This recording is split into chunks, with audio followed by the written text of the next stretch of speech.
ത്രിപുര മുഖ്യമന്ത്രിയായി മണിക് സാഹ ഇന്ന് സത്യപ്രതിജ്ഞ ചെയ്യും. രണ്ടാം തവണയാണ് അദ്ദേഹം മുഖ്യമന്ത്രിയാകുന്നത്. സത്യപ്രതിജ്ഞ ചടങ്ങിൽ പ്രധാനമന്ത്രി നരേന്ദ്രമോദി, ബി.ജെ.പി. ദേശീയ അധ്യക്ഷൻ ജെ.പി. നദ്ദ തുടങ്ങിയവർ പങ്കെടുക്കുമെന്നാണ് സൂചന. മുഖ്യമന്ത്രിക്കൊപ്പം മറ്റ് മന്ത്രിമാരും ഇന്ന് സത്യപ്രതിജ്ഞ ചെയ്യും. 60-അംഗ നിയമസഭയിൽ 33 സീറ്റ് നേടിയാണ് ബി.ജെ.പി. ത്രിപുരയിൽ അധികാരത്തിലെത്തുന്നത്. നിങ്ങളുമായി ഗീസ് ഉണ്ട്, ന്യൂസ് ഡെസ്കിൽ നിന്ന്. ഗീസ്, എപ്പോഴാണ് സത്യപ്രതിജ്ഞ ചടങ്ങ് നടക്കുക? വലിയ ഒരു വിപുലമായ പരിപാടിയോടുകൂടി തന്നെയാണോ ഈ സത്യപ്രതിജ്ഞ ചടങ്ങ് നടക്കുന്നത്?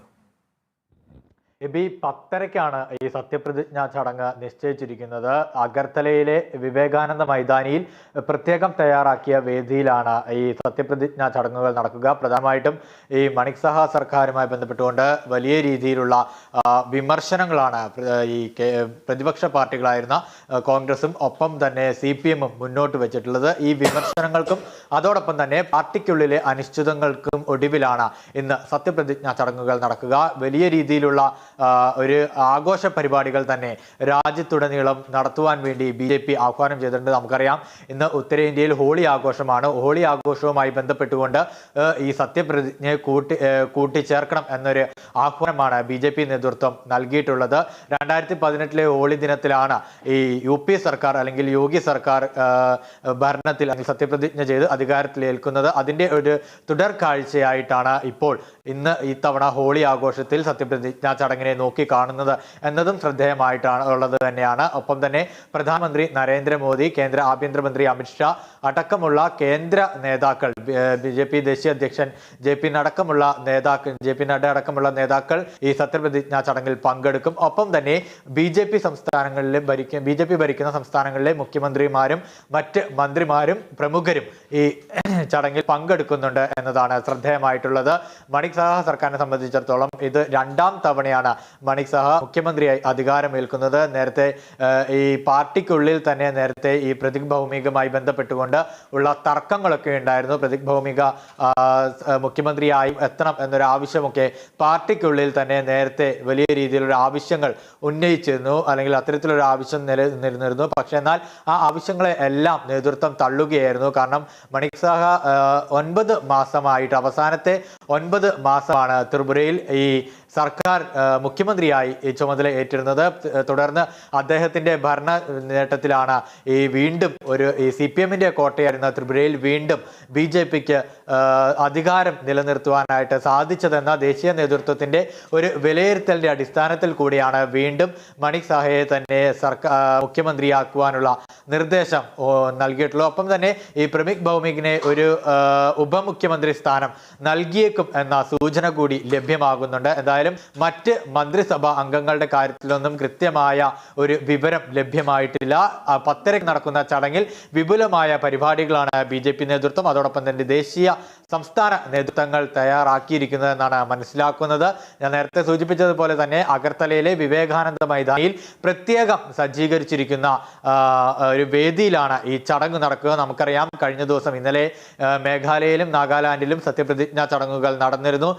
ഇവിടെ രണ്ടിടത്തും പ്രധാനമന്ത്രിയും അതോടൊപ്പം തന്നെ കേന്ദ്ര ആഭ്യന്തരമന്ത്രി അമിത്ഷാ, JP നഡ്ഡ അടക്കമുള്ള പ്രധാന നേതാക്കൾ എല്ലാവരും തന്നെ എത്തിച്ചേർന്നിരുന്നു. പ്രധാനമന്ത്രി ഈ ചടങ്ങുകൾക്ക് ശേഷം ഇന്നലെ അസം സന്ദർശനം നടത്തിയിരുന്നു. അസമിലെ ഗുവാഹത്തിയിൽ അദ്ദേഹം താമസിക്കുകയും ഇന്ന് രാവിലെയോടെ 10:30 അഗർത്തലയിൽ എത്തിച്ചേരുമെന്നാണ് മനസ്സിലാക്കുന്നത്. തുടർന്നായിരിക്കും ഈ സത്യപ്രതിജ്ഞാ ചടങ്ങുകൾ നടക്കുക.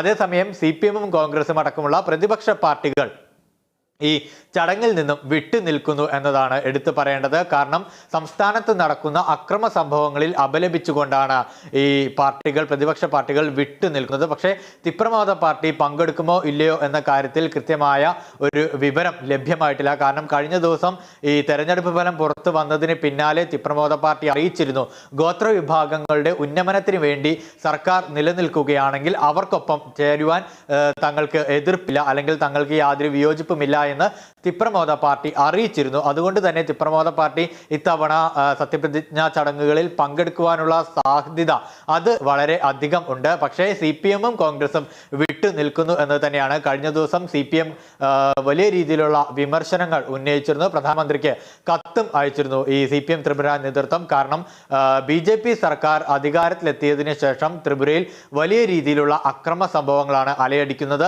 ത്രിപുരയിൽ ഈ മനുഷ്യ മനുഷ്യാവകാശ ലംഘനങ്ങളൊക്കെ നടക്കുകയാണ്. 2018 ശേഷമുള്ള കണക്കുകൾ നോക്കുകയാണെങ്കിൽ വലിയ രീതിയിൽ സ്വാതന്ത്ര്യം ഹനിക്കപ്പെടുന്നുണ്ട് എന്ന ഒരു നേതൃത്വത്തിന്, അല്ലെങ്കിൽ BJP സർക്കാർ 2018 അധികാരത്തിലേറിയ BJP സർക്കാരിനെതിരെ വലിയ രീതിയിൽ വിമർശനം ഉന്നയിച്ചുകൊണ്ട് തന്നെയാണ് CPM രംഗത്തെത്തിയത്. ഒപ്പം തന്നെ CPM പുറത്തുവിട്ട കണക്കനുസരിച്ച് കൃത്യമായ കണക്കുകളും രേഖകളും പുറത്തുവിടുന്നുണ്ട്. ഈ തെരഞ്ഞെടുപ്പ് പ്രഖ്യാപിച്ചതിന് ശേഷം ഈ 10-20 ദിവസങ്ങൾക്കിടയിൽ മാത്രം 688 അക്രമ സംഭവങ്ങളാണ് റിപ്പോർട്ട് ചെയ്തിരിക്കുക. അതിൽ 3 പേർ കൊല്ലപ്പെടുകയും ചെയ്തിട്ടുണ്ട്. നിരവധി പേർക്ക്, 100-ലധികം പേർക്ക് ഗുരുതരമായി പരിക്കേറ്റുകയും ചെയ്തിട്ടുണ്ട്. ഇതിന്റെ കണക്കുകൾ കൃത്യമായി തന്നെ മുന്നോട്ട് വെക്കുന്നുണ്ട്. ഇതിലൊക്കെ അപലപിച്ചുകൊണ്ട് തന്നെയാണ്, അല്ലെങ്കിൽ ഇത്തരത്തിലുള്ള BJPയുടെ നയങ്ങൾ, ഈ ജനാധിപത്യത്തെ പോലും അടിച്ചമർത്തുന്ന നയങ്ങളിൽ പ്രതിഷേധിച്ചുകൊണ്ടാണ് CPM-ഉം കോൺഗ്രസും ഈ സത്യപ്രതിജ്ഞാ ചടങ്ങിൽ നിന്നും വിട്ടുനിൽക്കുന്നത്. തിപ്രമോദ പാർട്ടിയെ